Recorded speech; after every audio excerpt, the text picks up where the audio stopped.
Setelah sempat diundur, akhirnya Sriwijaya FC menggelar latihan perdana tim meski baru diikuti 13 orang pemain. Liga 2 musim 2024-2025 sendiri akan digelar di bulan September. Setidaknya Sriwijaya FC memiliki 1 bulan untuk mempersiapkan tim. Hal ini membuat Coach Jafri Sastra memutar otak untuk bisa menghasilkan hasil yang maksimal. Dengan waktu yang singkat, Coach Jafri Sastra mengungkapkan porsi latihan akan dimaksimalkan dengan ada 1 hari 2 kali berlatih.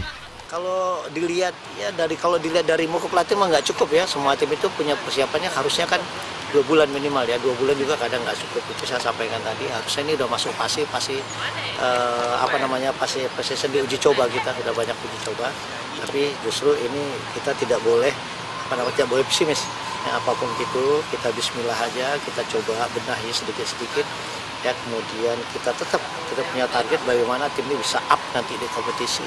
Nah, kita harus optimis dalam hal ini. Dalam 1 bulan ini coach sudah pasti kompleks.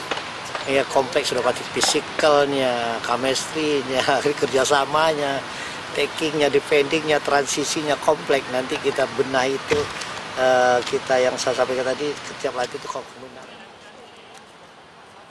Diharapkan juga di hari Senin, skuad Sriwijaya FC sudah lengkap untuk berlatih bersama.